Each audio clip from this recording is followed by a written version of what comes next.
Ito ang reading mo, Scorpio. Welcome back to our channel. Naway nasa mabuti kayong kalagayan while watching the channel.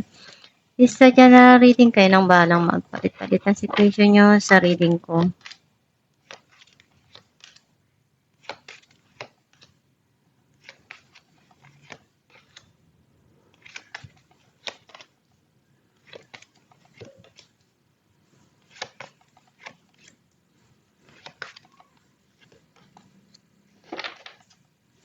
At the bottom of the deck, Page of Cups.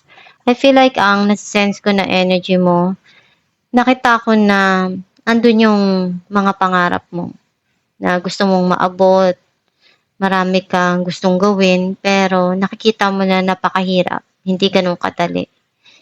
And pinag-iisipan mo mabuti kung ano yung pwede mong gawin na makukuha mo yung gusto mo, yung mga pangarap mo na makakatulong para sa'yo. Ang mensahe ng card mo, may nagpapalungkot sa'yo, lalo na kapag mag-isa ka, napapaisip ka ng malalim. Hinahanap mo yung panghabang buhay na makakasama, na mamahalin ka. Yung long-term na relationship.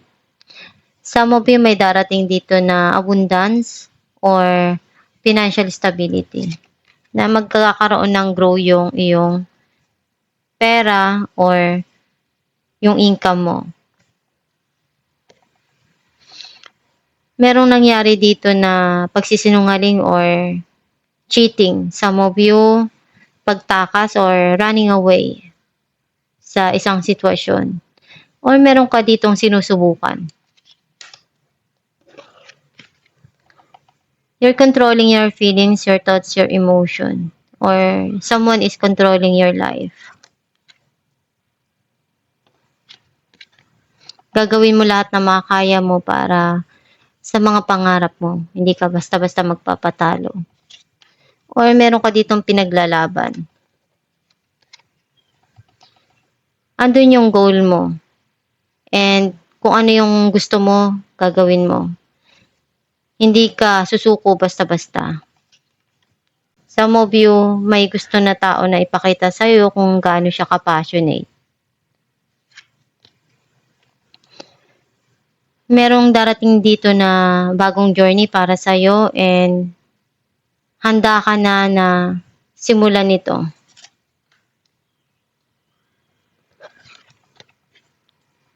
Andun yung pagtatalo, hindi nagkasundo. Some of you, merong conflict na nangyari or struggle. Clarify natin ang Nine of Swords. 3 of Pentacles and 4 of Wands. May mga gumugulo sa isipan mo. Iniisip mo yung kinabukasan mo at ng mahal mo sa buhay. Gusto mong magkaroon ng pag-aayos or may iniisip ka dito na maging okay yung relationship mo from someone na maiayos mo or ma-build mo yung connection mo dun sa tao na yon. Clarify natin ang 7 of Swords. King of Cups and 6 of Wands. You're taking a risk or mayroon ka ditong sinusubukan na talagang gustong-gusto mo. And magsa-success ka dun. Some of you, itong tao na to sobra kanyang mahal. And nagkaroon man dun ng pagsisinungaling, pero alam niya sa sarili niya na kailangan yun. And gagawin niya lahat ng paraan para maging okay yung sitwasyon. Clarify natin ang 7 of Wands, 2 of Swords and 2 of Cups. Marami kang pagsubok na pinagdaanan pero na-overcome mo yon. Ginawa mo lahat ng makakaya mo. Marami kang natutunan doon. Binigay mo lahat at pinunuan mo kung ano yung makakaya mo dun sa sitwasyon na yon. Clarify natin ang the Fool, Six of Pentacles and Ace of Swords.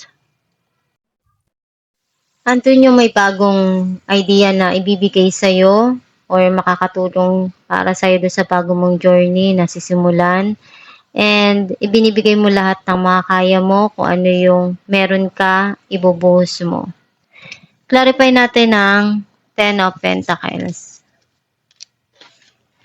Four of Pentacles and Judgment. You're thinking about to save and secure yung future mo. And especially yung loved ones mo. And nakikita ko dito na magiging stable din yung financial mo at may kailangan ka ditong harapin na desisyon. Clarify natin ang The Emperor. Some of you nakikita ko dito na hindi mo pa rin makalimutan yung past mo, pwedeng situation or person.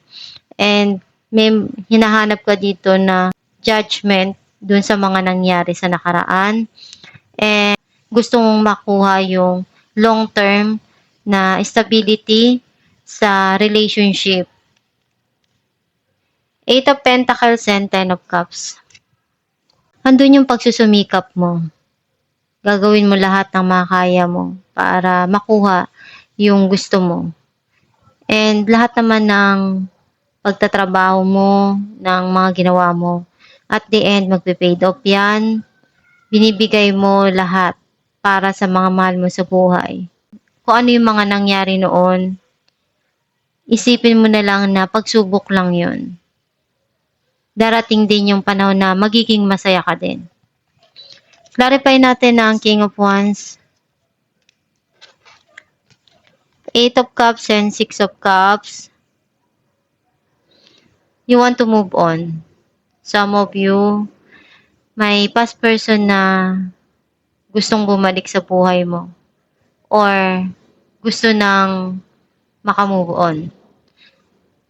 And very passionate tong tao na to eh. Or andun yung hanggat kaya mong tumulong, tutulong ka. Kasi masaya ka dun. Alam mo kung ano yung gusto mo sa buhay. Masaya ka kung ano yung nagagawa mo para sa mga mahal mo sa buhay. Clarify natin ang Five of Wands, Queen of Swords and Strength. Alam mo kung ano yung tama and ayun yung susundin mo. Marami kang pagsubok na pinagdaanan kaya mas matatag ka na ngayon.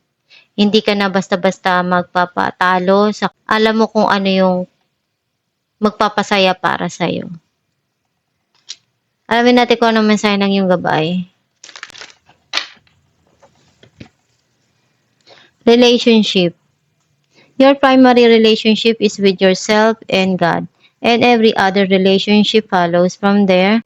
To attract, heal, or balance a relationship, then snuggle more closely with your loving creature as you feel safe and loved within. So shall your other relationship bloom and prosper. Ang mensahe ng iyong gabay na yung relasyon mo sa Diyos ang pinakamahalaga. Kasi kung maganda yung connection mo sa Diyos, maganda rin yung darating sa buhay mo. Magdasal ka lang palagi, gawin mo yung makakaya mo. At huwag kang makakalimot na nandyan lang ang Diyos para sa'yo, para tulungan ka sa mga nangyayari sa buhay mo. Mahirap man, malungkot, masakit, pero alam ng Diyos na kaya mo yan na malagpasan. Gawin mo lang palagi yung tama dun sa bawat sitwasyon na dumarating sa buhay mo. Ano mga suliranin ng dumarating sa buhay mo, binibigay sa'yo sa araw-araw, meron niyang palaging solusyon. Palagi ka lang magdasal at humingi ka ng magandang idea na makakatulong sa buhay mo, sa gabay mo, sa Diyos. Andyan lang sila palagi para tulungan ka sa mga pinagdadaanan mo. Isipin mo lang na maging positibo sa pananaw sa buhay, maging matatag ka, at maging matapang ka sa kung ano man yung haharapin mo na pagsubok sa buhay. And huwag kang susuko sa kung ano man yung haharapin mo na pagsubok. Dahil yung mga sumusuko, yun yung talunan. Dapat mas lalo kang magpakatatag sa kung ano man yung mga dumarating na suliranin sa'yo. Dahil kapag nalagpasan mo yun, mas sobra pang blessing yung darating para sa'yo. At itong yung reading, Scorpio. Kung nakaresonate ka, kindly comment down below. Thank you for watching.